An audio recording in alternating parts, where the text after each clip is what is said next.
I mean, the Utes going back to the Pac-12 Championship game Friday night, I think is a massive story. Mm-hmm. And if you think about the percentages, they were just not in their favor. Yeah. They were not in their favor. And now that Utah is back in the Pac-12 Championship game Friday night, 6 o'clock at Allegiant Stadium in Las Vegas, the USC Trojans are favored by 2.5. 67 points is the number. Yeah. Now, remember, what was it? A combined 83, 42, 41, I think, last time? Yeah. So 67's not surprising.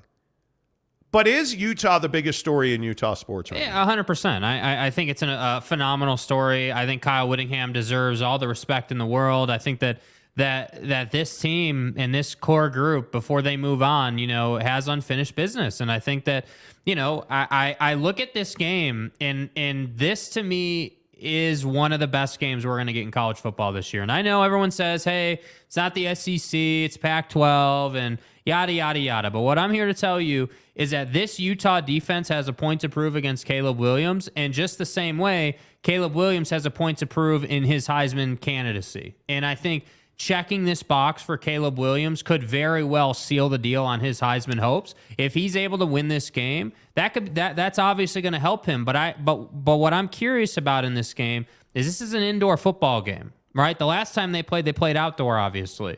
So when I look at an indoor game in a neutral site, the place is going to be hopping. SC travels well. Utah's obviously, their fan base is going to be there. Like, this has, 80-point game written all over it, in my opinion. Like, this has absolute grinded out type football game written all over it. And I think you can't, this is one you can't miss. Like, you got to sit down and just watch this game, because this is going to go one of two ways for Caleb Williams. You're either going to be really special and you're going to outplay a great defense, or the Heisman's going to die on that field for you. So that's why I think this game has more ramifications than just the Pac-12 championship. Yeah, where are you at on the Heisman? Because it is so frustrating to me. I was looking at this last night as I was laying in bed without a shirt on, and I was thinking to myself, okay, what?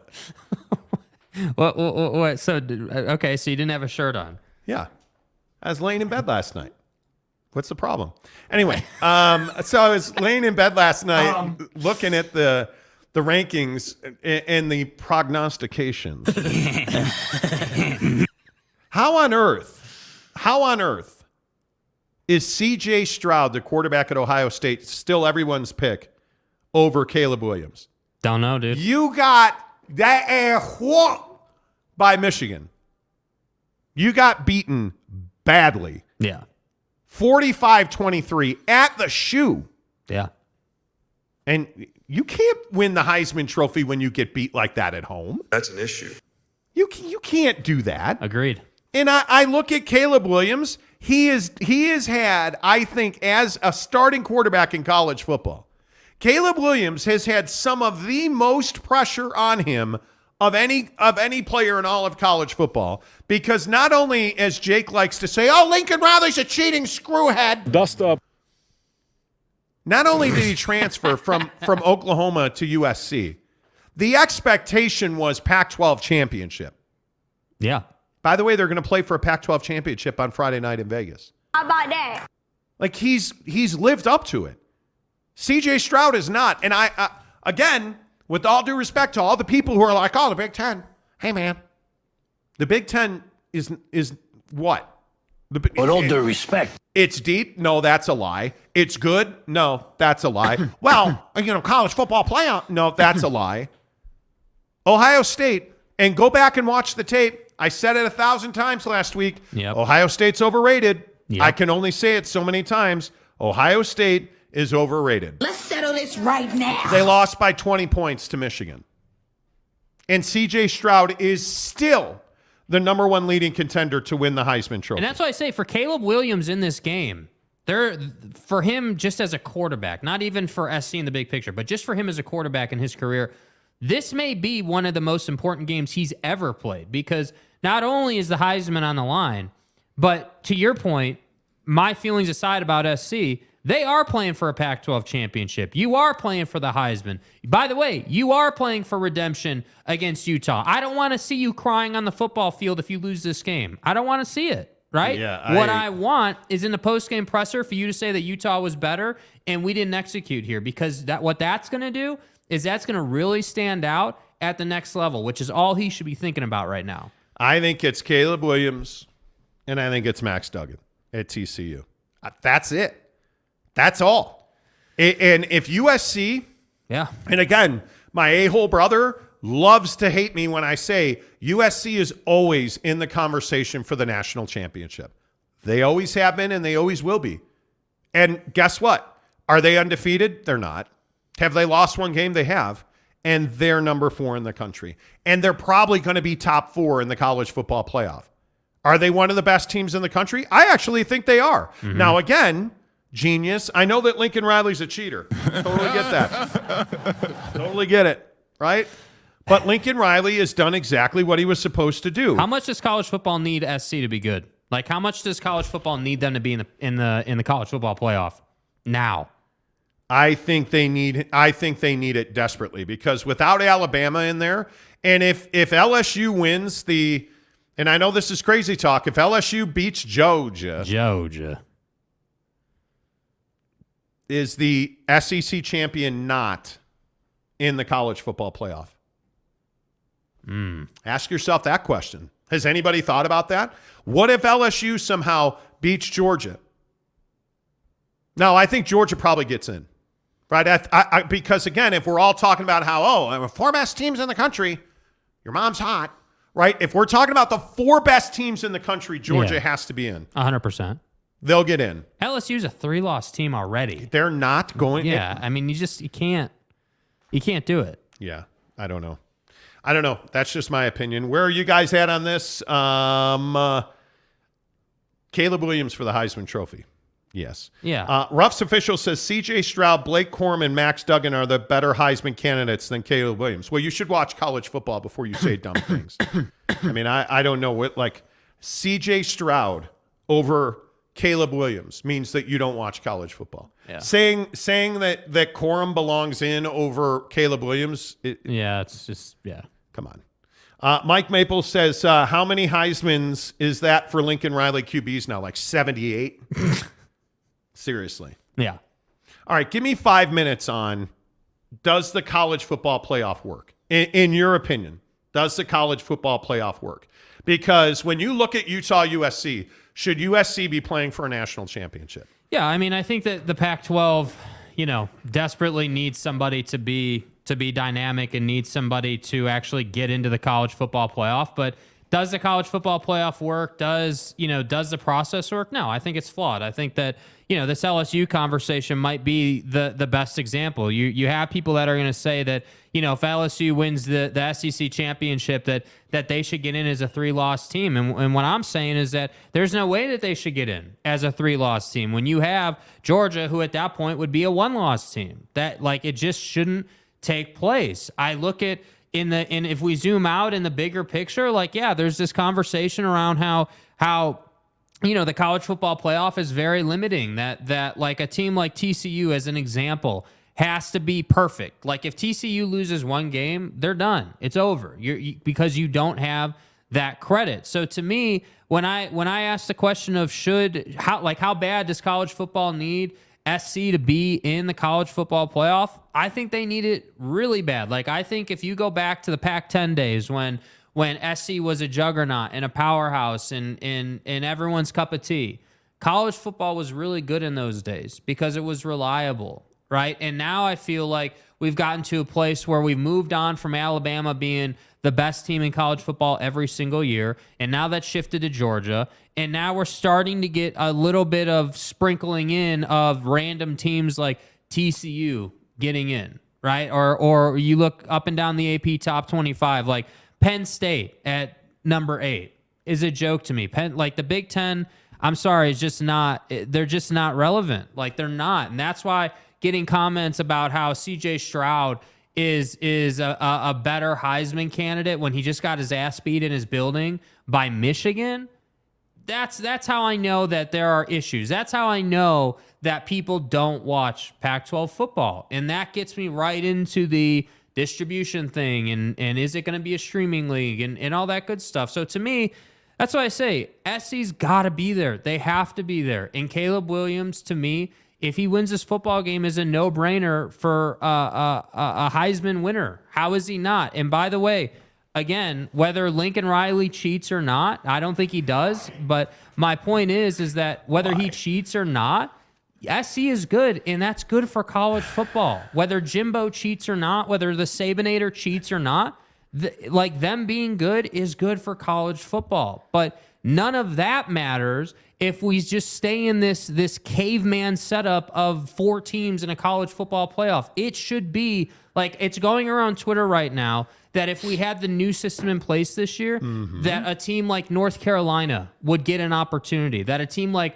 I think it was Purdue, would get a fringe opportunity if they won this game. Like, that's what college football needs. Purdue. Like, but you see my point? Like, college basketball, you get these random teams that win a game they shouldn't win. Yeah. Like, that's what I think college football needs. Gonzaga? Yeah. I think you're right that Gonzaga. on a couple of things. Gonzaga. On a couple of fronts, I think that college football is better when USC is better. Yeah. I think that USC quarterbacks have a really big Heisman advantage. When you look at Caleb Williams, and I see the hotly contested, I see the hotly contested comments. Like Ruff's official says, Ohio State lost to an undefeated Michigan team. USC lost to a 9-3 Utah team. Caleb Williams is ranked 5th in stats. The Heisman Trophy is not about stats. It's about moments. It always has been. It always will be. CJ Stroud doesn't have a moment because their strength of schedule sucks. And they lost to the best opponent. They didn't. How do I make people understand this? They didn't lose to Michigan. Right. That game was in Columbus at the Shoe, and it's the only game on their schedule of consequence. And they got their ass kicked. They didn't lose. They got boot heel. Like, think of the worst way. Like, You it's didn't Michigan. lose in overtime by 1 point. Like, But it's you Michigan. got dominated. It's Michigan. Yeah. It's the only game of consequence on your schedule because the Big Ten sucks. Yeah. Now, remember this. Nobody's talking about their win over Notre Dame. Nobody is talking about that game. And maybe they should be, but they're not. What are they talking about? They're talking about they got just crushed. Ohio State got crushed by Michigan. Because it's garbage. And as far as quorum goes, Michigan crushed Ohio State mostly, for the most part, without him because he's got the injury. And he's wearing that massive knee brace that's bigger than he is, by the way. There's just no way that C.J. Stroud or Quorum or any of these other jamokes can win the Heisman Trophy and the one you're not talking about is Max Duggan. Yeah. TCU is undefeated. But you see my point with that. That, like, TCU is the perfect example of a team that hasn't been in the college football playoff or the AP in recent years and now has stepped forward. And why are they doing that? Because they're getting great quarterback play. And why did Ohio State lose to Michigan? Because C.J. Stroud threw those 2 interceptions. Yeah. They lost largely because Stroud did not perform. Facts. You can't win a Heisman Trophy when the only game of consequence is one of your worst games of your career. Not of your season, of your career. You can't give him the Heisman Trophy. Come on now. Blake Corum, you got hurt. It is what it is. The Heisman Trophy is about moments. You had no moment against Ohio State. Yeah. They won without you. And by the way, who won the game? The quarterback won the game. Like the guy that you should be talking about is Bryce Young. Your underdog should be Bryce Young. Why are we not allowed to in college football? As we do football 50, 10 to the hour every hour on the Monty Show, presented. No, I'm not going to talk about Drake right now. I'm not doing it. I'm not going to be suckered into your garbage. Anyway, the point is, Why are we not talking about the fact that Alabama, supposedly the 6th best team in the country? Well, you know, Bryce Young can't win the Heisman. They've lost 2 games. Who are their 2 losses to? Number 6 Tennessee and a number 10 LSU team that's going to play for the SEC championship. Let me ask you this. Who's more deserving of getting in? An undefeated Michigan team? Or let's surmise, if LSU wins the SEC championship, how much does that help Alabama? A lot. A lot. If Utah beats USC, tell me that you can't make an argument to have Alabama in.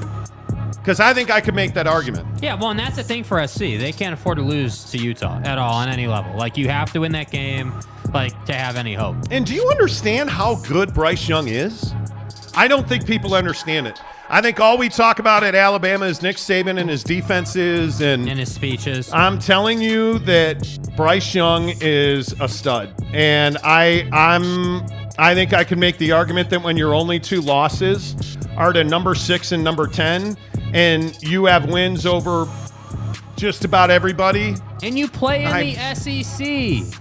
Like, it's amazing to me. That has to matter. You're 10-2 and you're not going to the college football playoff. Alabama's 10-2 and they're not going to the college football playoff. Yet we want to talk about the fact, Michigan's undefeated. Michigan doesn't have that schedule. Michigan doesn't have those results. What would Michigan be with that schedule? Come on. 4 losses?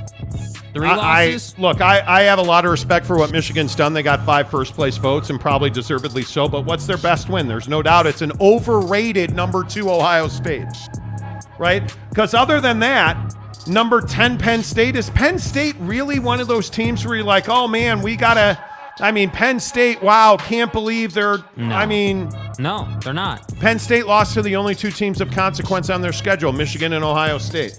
This is a 2-team league. It's a 2-team league. I'm telling you, Alabama's one of the 4 best teams. Do they deserve to get in? Probably not. Tomorrow night when the college football playoff rankings come out, SC should be 4th. And I think the AP probably has it right with Georgia 1, because Georgia's the best team in the country by a lot. Yeah. Georgia, Michigan, TCU, and USC are the 4 best teams in the country. As far as wins, losses, who should be ranked where, I don't even disagree with it. I think mayhem happens if LSU beats Georgia. If LSU beats Georgia, I don't even know what you do.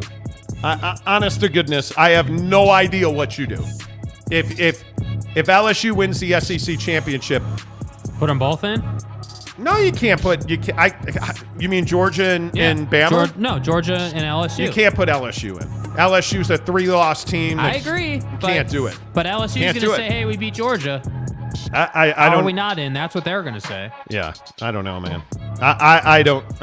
Sean Mirzinski, good morning. I watched Bryce Young in high school. He was a baller then, and he's even more of a baller now. Yeah, he is. Yeah. Yeah, he is. There's no doubt about that.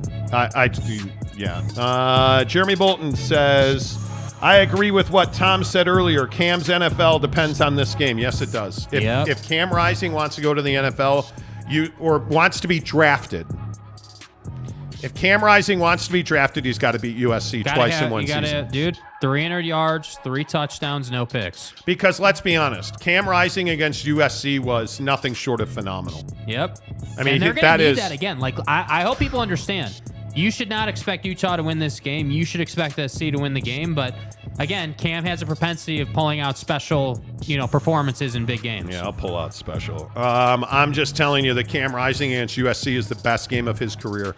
Arguably one of the best regular season games by a quarterback in the history of Utah football, which means they're not even in the same league as Papa Murphy's Pizza. Papa Murphy's presents How to Change the Way You Pizza. Step 1, carefully knead dough. Step 2, artfully spread sauce. Step 3, add fresh mozzarella and assemble toppings. Step 4, realize we already did all that for you, so all you have to do is bake it. For a limited time only, get the Hog Heaven Pizza with Canadian bacon, ground sausage, and crispy bacon. Papa Murphy's, change the way you pizza. Use the promo code Monty25, Papa Murphy's Pizza, Monty25 to get 25% off your purchase of $25 or more. Okay, now listen, just settle down, friends. Okay, I'm entered to win. Settle down. We are trying to enter to win. the DJ Khaled Air Jordan 5s Yep. that just dropped in the sneakers app. I'm in line. I'm in line as well. Okay, let's go. We've probably got 5-6 minutes to wait here. Let's see. Let's get Mrs. Monty in sneakers app. Yeah. AJ5. Turn up your drops. Yeah. Okay. The chances of us winning this are slim and none, and Slim just left the building because this is one of the hottest shoes in recent times, and I want this shoe desperately. So we'll see what happens. Yeah, we'll see. Do you feel confident about it at all? I think we've got a shot. We're not on Wi-Fi. We're on data, which always helps. It does. I would agree. We got in right on time. You know, if you can get in inside the first minute, you have a chance. Yeah, I don't know. I think we got a shot. All right, let's find out. We'll keep you up to date on that. The Monty Show presented by the Advocates, UtahAdvocates.com. If you've been in a wreck, if you've been injured, guys, I say it every day. I say it multiple times a day. The Advocates are where you want to be because they're just that damn good. I mean, it is this whole thing about our reliance on our insurance companies. And yeah, I'm one of those guys that always tells you your insurance company is only worth the amount you pay them when you get in a wreck. Absolutely, that's true, right? But when you've been injured in a car accident, don't rely on your insurance company. You can't do it. You have to call the Advocates. Get to their website, UtahAdvocates.com, because there's no upfront cost for you. They're helping you defer your out-of-pocket medical costs, so that's why they don't ask you for any consultation fee. There's no huge retainer. At the Advocates, you do not pay them unless and until they win your case. That's the deal they make with you. They are the best injury attorneys in the business, and they're going to make sure that you focus on getting healthy, that you focus on, hey, I need to get back to work. I got to pay my bills. Hey, let's defer your medical bills. That's the kind of caring and compassion. And the word that comes to mind when I think about the Advocates is empathy. Your insurance company doesn't have empathy for you. And empathy is understanding your position, right? That's what empathy means. Hey, being able to relate to where you are and what's going on in your life, that's the Advocates. You form a relationship with the attorneys at the Advocates. They're going to fight for you, and they're going to get you that best possible outcome. That's why they're the best injury attorneys in Utah. Check them out online at UtahAdvocates.com. And I'm telling you, they're just fantastic at what they do. They are absolutely fantastic. I've known Matt Driggs and the guys at the Advocates for over 10 years. Check them out online at UtahAdvocates.com. And I see everybody talking about this Heisman thing and what are people saying? Well, then there's Ken Williams who says you talk like a bunch of girls on shoes. Well, it's a lifestyle, bro. Yeah, bro. It is this absolutely this is a lifestyle. Rare shoe. Gotta have it in the collection. Gotta have it in the collection. Gotta have it, dude. Have to. Sean Mierzinski says is arguing with Ruffs, who says USC had a close game against UCLA, Cal, and Arizona. Close games don't matter. What do close games matter? And by the way, if close games matter, then how are you sitting here defending Ohio State? And how are you then, if you look at TCU, they had a close game against Baylor. They had a close game against Texas. They had a close game against Texas Tech. They had a close game against Oklahoma State. So is the logic that if you have close games and you win, those wins are diluted? Is that what we're saying? Close games, dude, Wins they're undefeated. Yeah. They're undefeated. And if you're, and this is my problem with, again, I'll point to Michigan now. Michigan blows out Ohio State. Yeah. But they almost blew the whole thing against Illinois 19-17. But again, right? Hey, win's a win, right? Still got the win. Right, but if you go up and down their schedule, they've played a bunch of cupcakes. Michigan's schedule has been Colorado State, Hawaii, UConn, Maryland, Iowa, Indiana, Penn State, Michigan State, Rutgers, Nebraska, Illinois, and Ohio State. And they finish with the Big Ten championship game against Purdue. They let you down. And you're honestly telling me?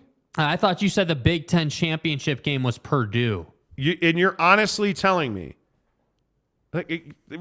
you won or you lost? What are we talking about? Right? Sean Mierzinski says, Ruffs, you play who's on your schedule. That's all you can do.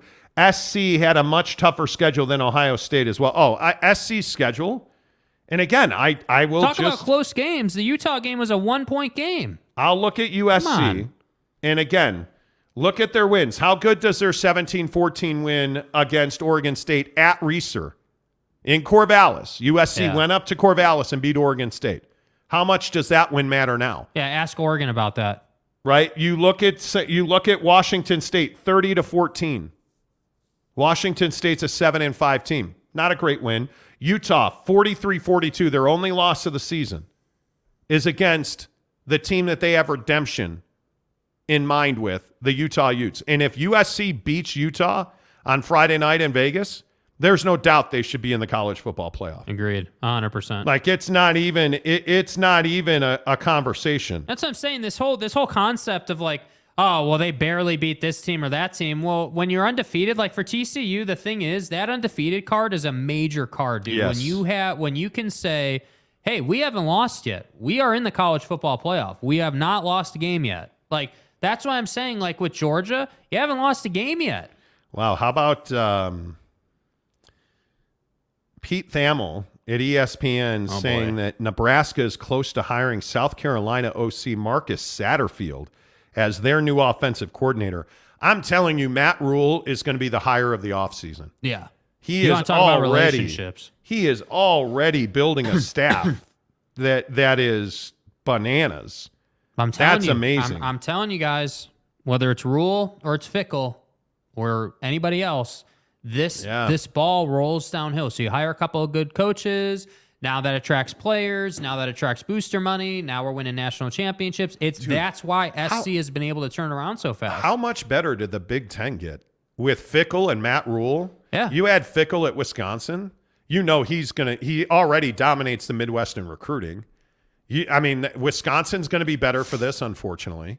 Because I hate Wisconsin. I hate the Packers. Does anybody like Wisconsin? There are many, unfortunately. So that's a great hire for Wisco. And then I look at Matt Rule at Nebraska. Trev Alberts, the AD at Nebraska. Trev Alberts absolutely crushed people's souls with that hire. Yeah. I mean, it's unbelievable. Are you telling me right now that Texas A&M, if they didn't have the buyout they have on Jimbo, wouldn't have fired him to hire Matt Rule? Oh, 100% you would have. You would have. Yeah. You would have. Yeah. San Diego State says you put LSU in. Should they beat Georgia?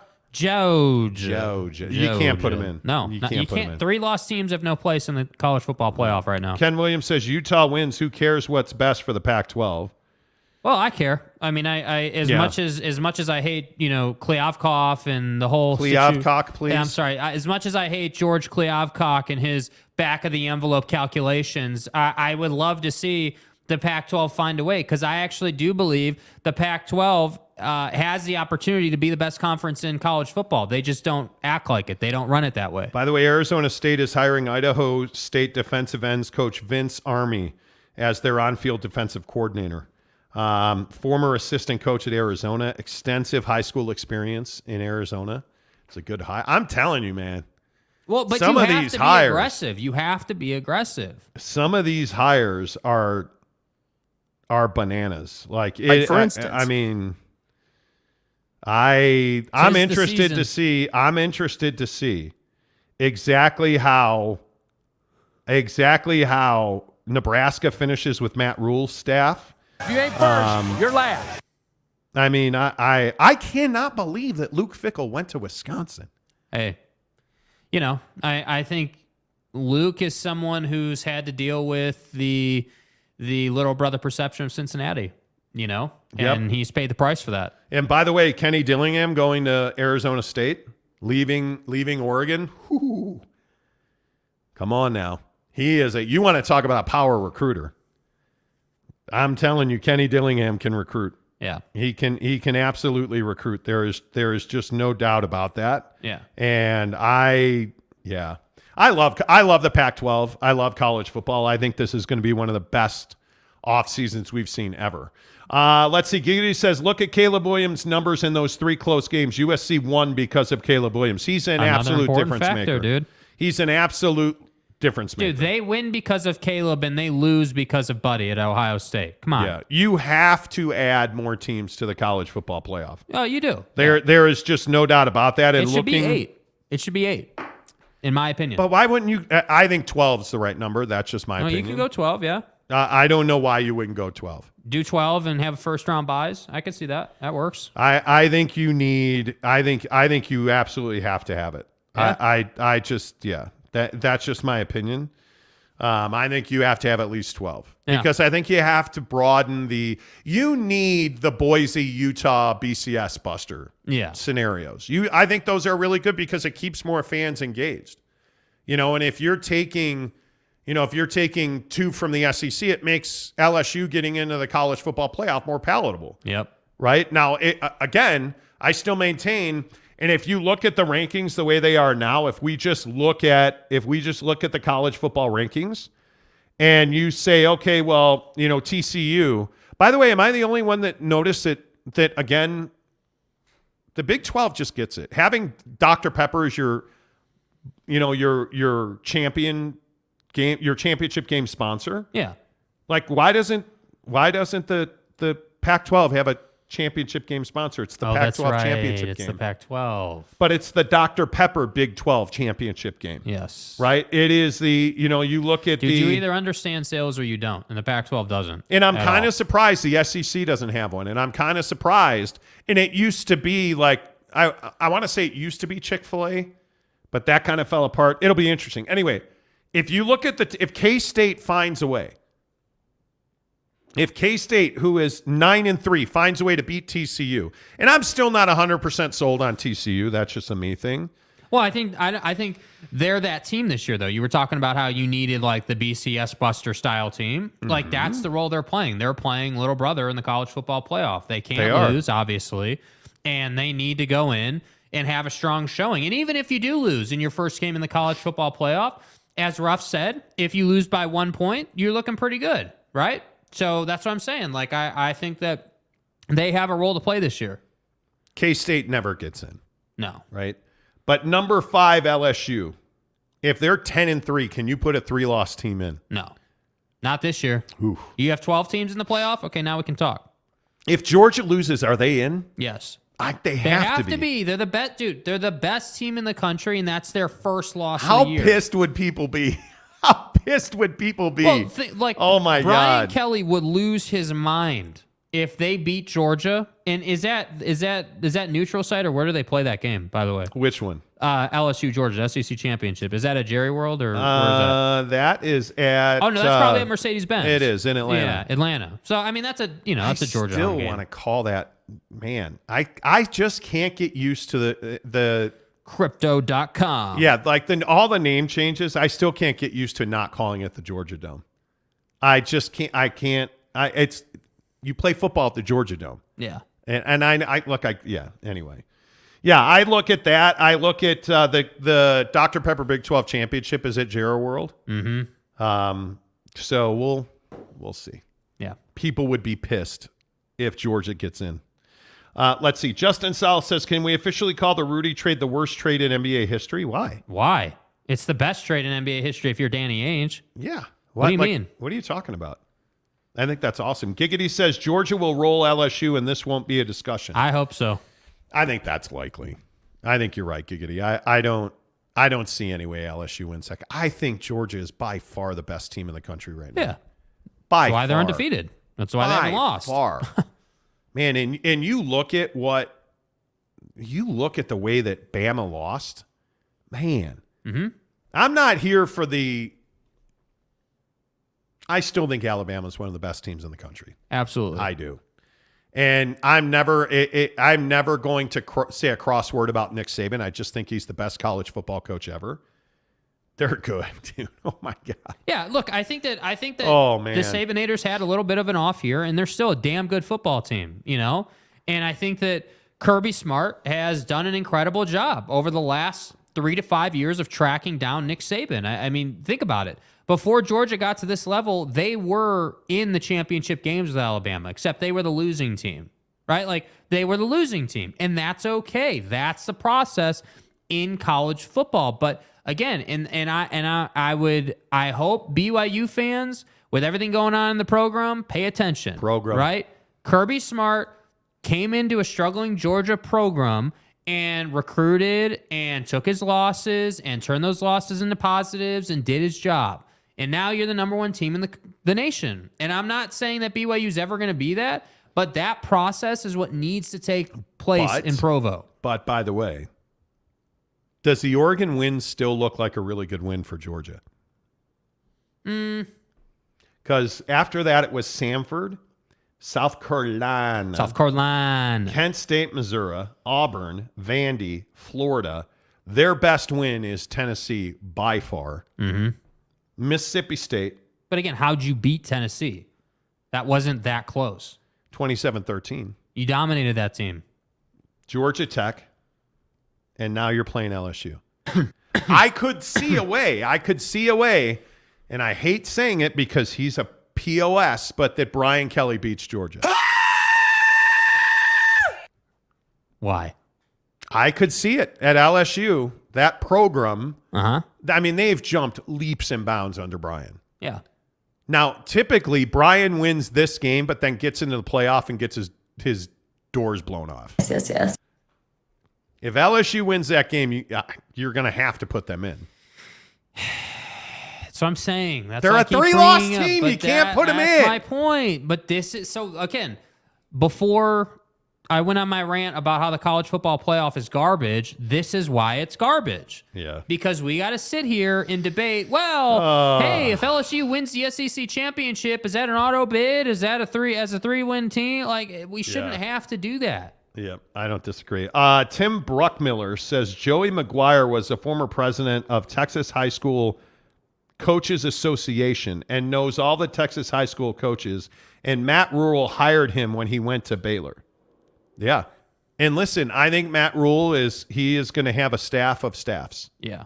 That dude. But again, that's where the recruiting trail starts. You have to have a good staff to attract players. And Matt Rule's always been boots on the ground. He's always been a guy who's out there doing the job. Yeah. And I think it's remarkable to me in a 24-hour stretch that the Big Ten got exponentially better. Yeah. I mean, Wisconsin and Nebraska hiring, again, those hires are amazing. I'm telling you, it's a 2-conference landscape in 10 years.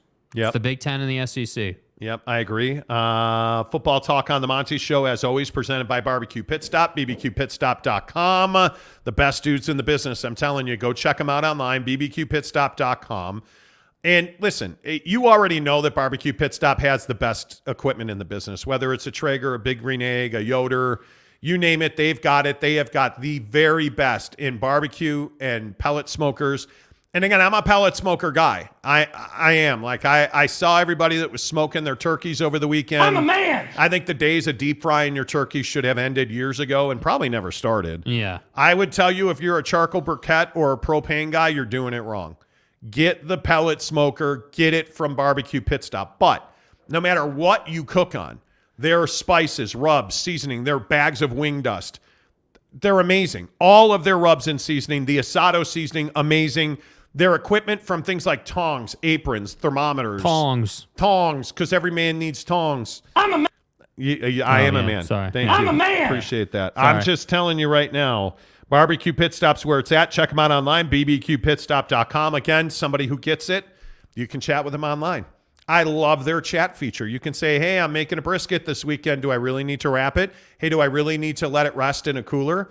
Ask them. bbqpitstop.com. Tell them you heard about it on the Monty Show. Of course, you can always stop into any of their 5 Utah locations, from Logan, Layton, Salt Lake City, Murray, Lehigh, and St. George. But don't hesitate to shop online at bbqpitstop.com. Barbecue Pit Stop always brings you BYU, man. Utah. You didn't get it? Didn't get it, dude. Didn't get it. I haven't gotten an answer yet. I just 20 minutes in the queue just to find out I didn't get it. I won't get it because I wear a size 15 shoe. So Man. we were actually at and I can't remember the name of the place now. Shoot. It's downtown Salt Lake. Evo. Yeah, we were at Evo. And Evo was super cool yesterday. I have never been in that building. They have a skate park. They have a skate shop. They have a ski shop. They have a snowboard shop. It was an amazing experience, but they don't carry size 15. Damn. So, I didn't need new boots, but Mrs. Monty got new boots yesterday. even though she's hacking up her lungs. She got new snowboarding boots. We now have matching snowboarding boots. Oh, isn't that nice? But yeah, if you're a ski or snowboard guy, go check out Evo downtown. It is a really cool complex. They have a hotel there. Like, it's super cool. It's awesome in my opinion. But yes, I'm a shoe guy. Riley O'Brien, them are fighting words for Hank Hill propane and propane accessories. No, man. No. Come on. No, come on. Come on, man. Come on. You got to get on that pellet smoker. Yeah. You got to go back and get on that pellet smoker. Let's see. San Diego State says the Saban Little Nicky is a monomer. Monomer? Okay. Whatever that means. I'm a huge Nick Saban believer. Yeah. I think he is fantastic. This is Coach Saban. I think the way he runs his program, I think from recruiting to accountability. It is if I say it is. I posted a thing yesterday about negativity. Again, if you're just tuning in, I've had a lot of conversations about mindset and negativity in radio over the last couple of days. Like, it's a real thing. Like, radio is having kind of like a reconciliation with themselves. And one of the things you see so often is that there's a lot of negativity. And Nick Saban, they win this game and he's not going to the college football playoff. And he's like, yeah, nobody believed in us. Essentially said nobody believed in us, but the guys in the room did. And they shut out all the negativity. And he talked about how the boosters that were talking junk about the program are hurting the program. And I totally agree with it. Yeah. I just think if you're going to say, if you are going to say negative things about your job, about your family, about your program, about all you're doing is damaging things. Be a solutions-based person. Mm-hmm. In life, didn't get it. God. There is no solution for losing draws on the sneakers. Are we clear on that? Okay, feel worse for living. Anyway, the point is, why does Nike hate me? What did I ever do to Nike? Why does Nike hate me? Yeah. I don't know, man. Us. No. My wife is now asking me, my wife is so sick right now, we're sleeping in different rooms. Damn. Yeah, it's brutal. She said, did you get it? I said, no. What do you want to bet my wife won this She draw? probably did. She probably did. Yeah, she probably did. San Diego State Aztec says, why do deleted posts still get read? Because we don't read our comments off of YouTube. They come through a program. A program. So yeah. Oh, we were supposed to have Scoot Henderson coming up here in about 30 minutes, but apparently he's injured and did not make the trip. Oh man. So no Scoot Henderson today. That's a bummer. Let's see. Tanner Plummer says, if you do, then I will do everything in my power to get work off to come to that. What are you talking about? Yeah, well, Tanner says, guys, just a quick question. Are you going to go do a watch party for the Pac-12 title game? I am not. But I am going to the Bulls game alone tonight. So, That's fucking interesting, man. Which is fine. right. I mean, it's fine. Yeah. Good. Good. Brian Skinner says Kalani has Derek Stevenson on speed dial. Okay. I don't think Derek Stevenson's a candidate. I could be wrong. AK92 says, going back to the amount of teams in the playoff, in my opinion, 8 teams is perfect.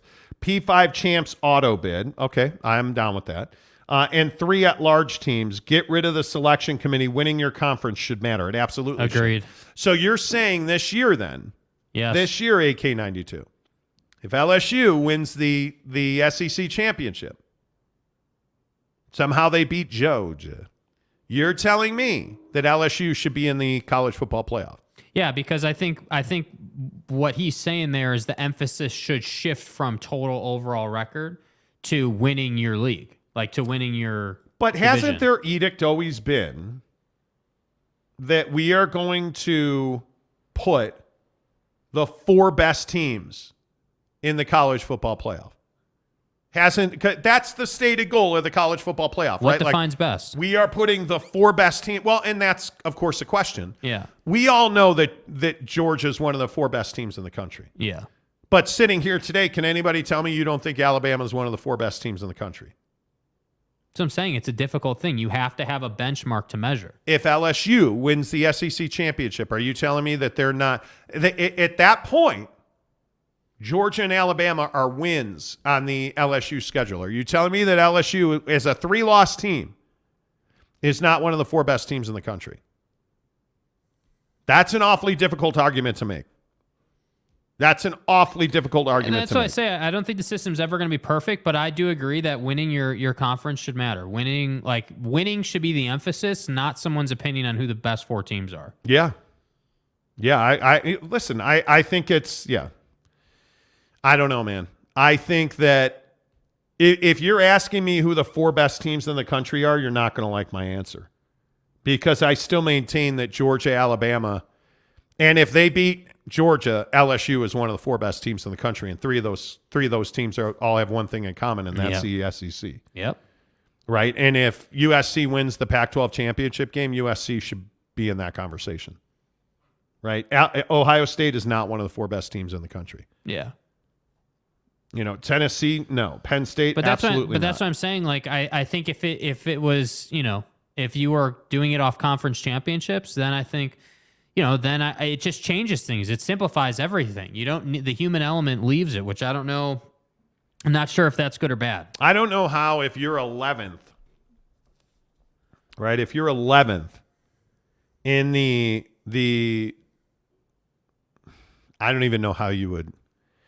LSU is currently 11th in the AP poll. They are 13th in the coaches poll. Yeah. If they beat Alabama and Georgia, you're telling me they're not one of the 3 best teams, 4 best teams. Keep it real. Come on. But that's why everyone wants to expand. Yeah. Because I want LSU in the college football playoff. And in the current rankings, not this coming Tuesday, not tomorrow, Georgia, Ohio State, Michigan, and TCU were the top 4 in the college football playoff rankings. Yeah. Georgia will be number 1. I think Michigan will probably be number 2. TCU will be number 3. And isn't USC number 4? I would think. I would think. But I don't, again, LSU is the 5th team in the college football playoff ranking. And I don't know. That's what I'm saying. It's just the human element is what we're struggling with here. It literally is people's opinions. And again, that's why I say, winning should matter. Winning at the highest level has to matter. In sports, it has to matter, dude. You're a 3-loss team now. With that loss to A&M, you're a 3-loss team. Okay, then maybe you put a rule in that says you can only be a 2-loss team in the I don't know what you do about that, but I'm telling you is I think if the AP has LSU at 11 because of this loss this weekend, where does the college football playoff ranking have them? Probably somewhere close. 7th, Let's say 6th? No. When the ranking comes out tomorrow, because remember LSU lost to Texas A&M to make them a 3-loss team. You can't tell me that they are. No. I'm losing my mind on this. Mm-hmm. There's no fucking. You're not putting LSU in. You're not. Again, you're not. They have you're to not. beat Georgia. You're not. If they beat Georgia, you're still not putting them in. You're not. Tim Bruckmiller says the beauty of college football is that every game matters, even the first game of the season, i.e. Florida State beating LSU. Thus, LSU should not be in, even with a win over Georgia. Yeah. Stephen Guild says after LSU's bad loss to a 4-win A&M team, they drop out of the top 10. Yeah. I think it's fascinating. Honest to God, I do. Mike Maple says BCS had issues every year. There's no comparison. Yeah. Tanner Plummer says, not going to lie, it's hilarious to see BYU Twitter freaking out Sunday morning after Utah clinched another Pac-12 title berth. They kept crying, "Oh, Utah sucks. The system is rigged." Yeah, I don't know about all that. I don't know. I think it works. I absolutely think it works. I think this is good. The fact that we've spent all this time on the college football playoff tells you it works. Yeah, because it creates works, conversation. Yeah, it works. It makes some money. Yeah, it does. But I think that I think that it's just too archaic right now. It's just too simple right now. I think you need a little more bandwidth, which we're gonna get. Whether that's 8 or 12, I don't know, but we're gonna get that. And then I think from there, that's when you're in perfect world, because now the LSU conundrum is not really a conundrum. Now you're going to get Like the USC Utah get back game, Oh. you're going to get that every year in the college football playoff when you have 12 teams. Yep. Provo Cougar fan says if the two best teams, not divisions, play in their conference championship game, then yes, the winner should be in. Yeah. Yeah. I think to your point, there's no perfect system. No. There's no perfect system. 8:30 on the Monty Show. The biggest stories in sports every morning presented by Quack Car Wash. Make sure you get to Quack Car Wash. You know it's going to be crazy weather over the next couple of days. You know that we're going to have a lot of snow. You know that we are going to have a lot of salt on the road is what that means. That means you need to get your car washed. And there's no better place to do it than Quack Car Wash. We go all the time. I actually have a wash pass because I care about my car. So I take Audi Klaus. Yes, I name my car. Do you guys have names for your car? What do you name your car? My car's name is not Claw, it's Klaus. And I take him to the Quack in South Jordan at the district. We were there. The line was all the way out to the street, all the way out to the parkway there. And we were out in, 7-8 minutes, which I love because you don't have to sit there and play with a machine. They get you through quickly. They give you that free dashboard wipe. The vacuums are always free. The towels are always free. So you can wipe down the inside of your car, wipe down your mirrors. Like, it's just a really good experience at Quack Car Wash. The people are friendly, and that makes a huge difference to me. I don't know why I care about it so much. It's why I don't ever use self-checkout, because I like dealing with people. And at Quack, you actually deal with a human being. If you don't have a wash pass, you pay them, you give them your credit card and they handle it for you. If you do, all you do is roll up, they put your license plate in and they give you a dashboard wipe and they say, hey, thanks for coming. And I just love that. I love that you get to deal with human beings. And that's why we're in business with Quack Car Wash. All those locations are entrepreneurs, local businesses. Go support local at Quack Car Wash. I think without question, I think today, right now, I think it's the Pac-12 Championship game is the biggest story in sports. And that SC is a 2.5-point favorite Friday night in Vegas over the Utah Utes. I think it's much must watch. Yeah. But by the way, what happened to Oregon?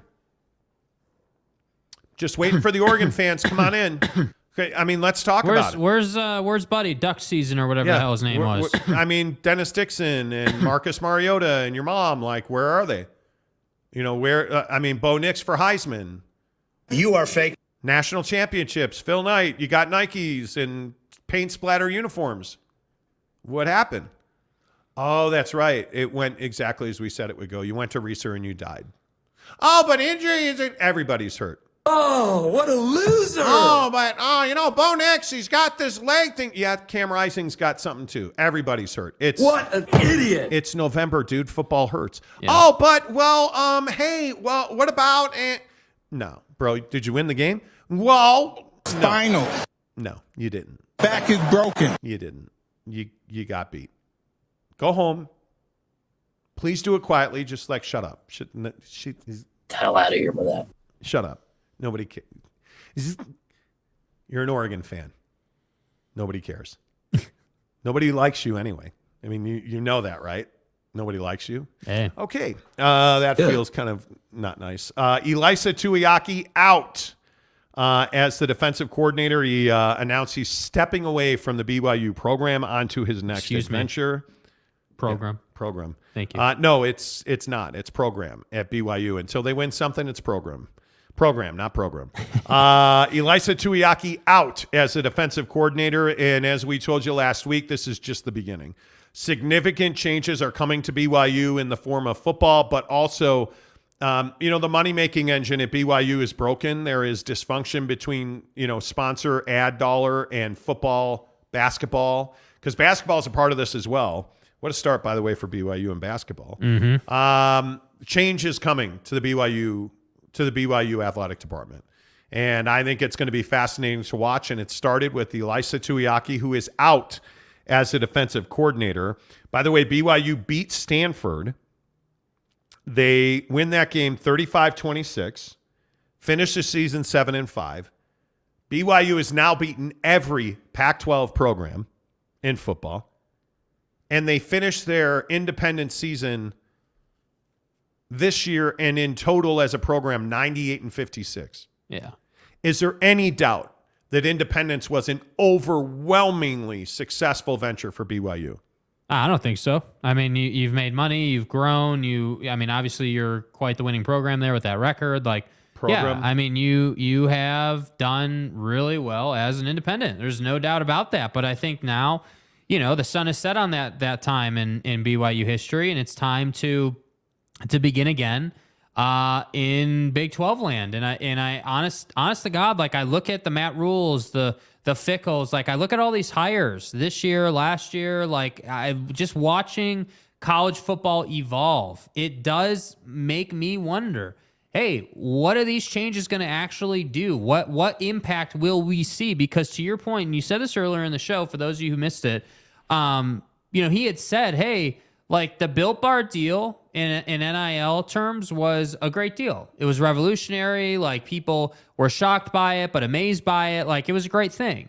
And now you really haven't heard too much in terms of NIL. And that to me kind of speaks to the turmoil and the dysfunction that is going on at BYU. And I think that as you head into the Big 12 and as you look to recruit more and as you look to do more things, you have to get on the same page. And frankly, everything football related is on Kalani's shoulders, but I'm not so sure that Kalani has much grip on what happens at, sales meetings on campus. You know what I mean? In BYU in terms of making money. And that's where I think it gets difficult for Kalani in his position, because then that kind of trends more towards the Tom Homo side of things, where you're talking business and you're talking about making money for an institution. So that's what I'm saying. Tom Homo and Kalani have to remain on the same page, and they have to make pragmatic hires. The problem is hiring people at BYU is not as easy as other schools for obvious reasons. So I think that's the challenge in it. Yeah, by the way, horrifying news. Oh, God. Mrs. Monty won the shoe auction. Good God. Dude, It's really unfair. Yeah. It's brutal. Boyd Lake All says... right, we're going to move on here. Yeah, Kalani should go get Sean Newer or Lance Anderson from Stanford is suddenly available as well. Well, Sean's the guy you want. I mean, obviously, you're at USC. What is he, the defensive line coach at USC? I think it's one of those deals where you have an opportunity to really culturally take a step forward. And I think Sean's far better of a candidate than Lance Anderson is, with all due respect to Lance. I just think that, obviously as a recruiter, being Poly, being a BYU alum, really just being, Sean is a BYU guy, right? Has been an assistant here. Yeah, he's the guy you want. He's, in my opinion, that's just my feeling. M. Morris says, let's not talk basketball. Utes not ready for that. No, let's not. Let's not. Yeah. Tanner says, what a start for BYU basketball. They're 4-3. Right. So again, expectations. Why are expectations such a problem for sports fans? I don't get it. Why is it? No, I'm not. No, Tanner, I'm not doing it. I'm not doing it today, Tanner. I'm not. You want to? Ken Williams says, Mrs. Monty rocks. Yeah, she's just got a smoking hot pair of shoes. Jaron Eccles says, Jake's post about the Jags beating Baltimore was perfect. Yeah, that was a funny post. Okay. Tanner says, good for Mrs. M. No, it's not. It's terrible. I want some chicken. Where are we at in society today? Can I get a steak occasionally?